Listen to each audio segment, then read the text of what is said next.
Hey friends, Sean here from SGTReport.com with a news update that I think is uplifting for once. It's good to have some good news.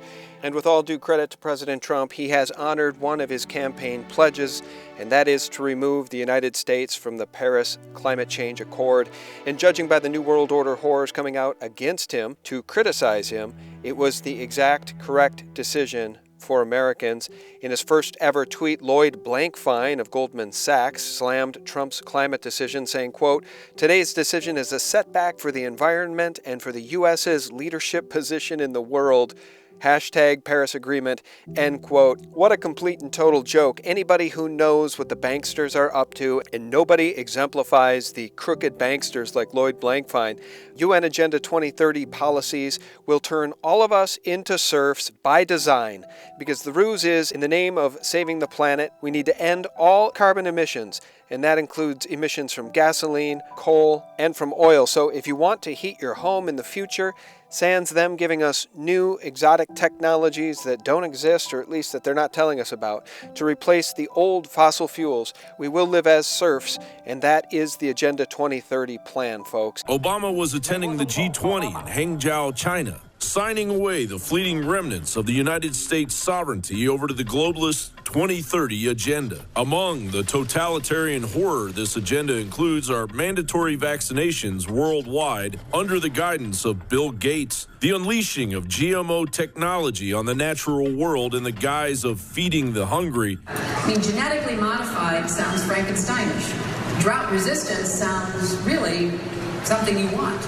Carbon taxes that will increase poverty and create a serf-like energy consumption. An introduction of a global tax that will make the IRS and the Federal Reserve look like child's play. And a global implementation of smart grid technology that will be beta tested in Africa under the $7 billion of U.S. taxpayer money Obama donated to the project titled Power Africa. It is not about raising the third world up to first world standards. It's about dragging the first world's living standards down to that of the third world. President Trump, in this case, has done the right thing. And of course, Italy, France, and Germany are saying the Paris Accord can't be negotiated. Quote, "We firmly believe that the Paris Agreement cannot be renegotiated since it's a vital instrument for our planet, societies, and economies," end quote. And that is perhaps the most hilarious commentary of all.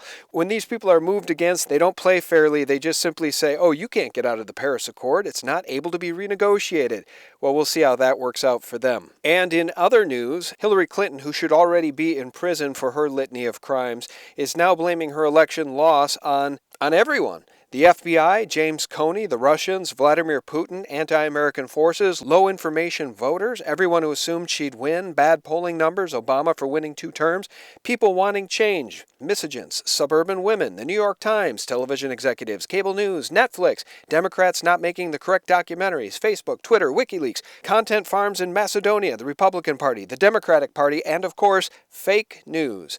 Hillary Clinton should know that those of us who are awake and informed will not rest until she is in prison for at least one of her many crimes, the latest of which appears to be her involvement in what I think is the political assassination of Seth Rich.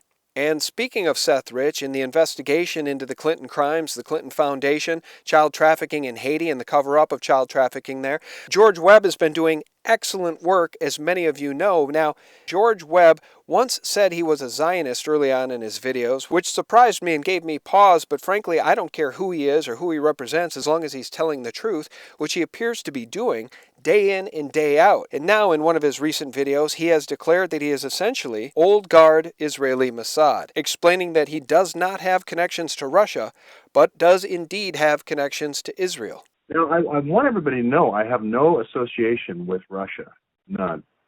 I do have some ties with Israel. So, and I suspected that. Well, yeah, I know, but I do want to say that. You don't need to say anything more. Listen, this is all going to. No. I just that's all I'm going to say. But I just wanted that to be clear. Yeah. And I am with the old guard, the Negev Brigade and the the Ben Gurion and Avi Braverman. So I could tell by how excited you got when you spoke about that in the first interview. Well, okay, so I probably should tell you this too. I was the one who deleted the first 54, and here's why. and this is disappointing, but I had to do it I deleted the first 54 because I figured it out too quickly.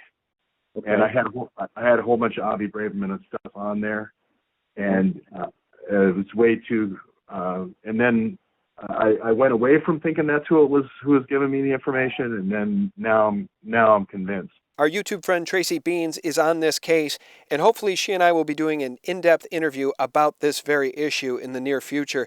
My takeaway on George Webb is this: maybe he represents one of the factions of the deep state. Certainly, he is informed and he has access to information that no average citizen journalist has access to. He has sources that no average citizen journalist has access to. And he has knowledge about the inner workings of the deep state that I've never seen before from any citizen journalist.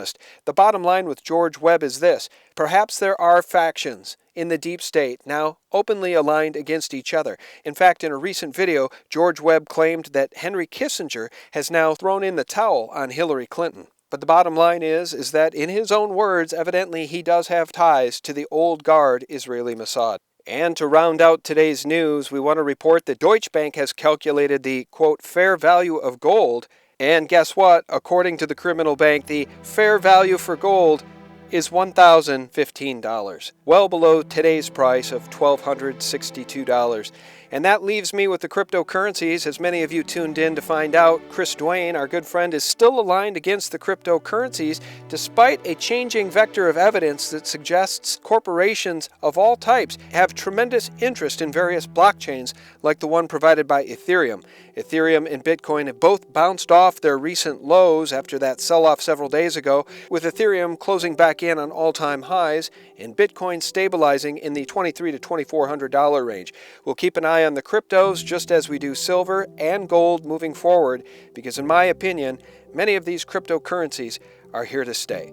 Guys, thanks so much for tuning in, and for real news 24/7, visit us at sgtreport.com. And last but not least, thelibertymill.com. And a special thanks to all of our patrons. Without you, we'd be dead in the water. Thanks so much, and have a terrific weekend ahead.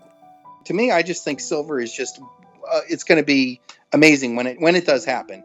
And it's the ultimate insurance program. It's the ultimate way, I believe, of transferring wealth from one generation to the other. It's conscious. It's a wonderful thing. I will always speak highly of it.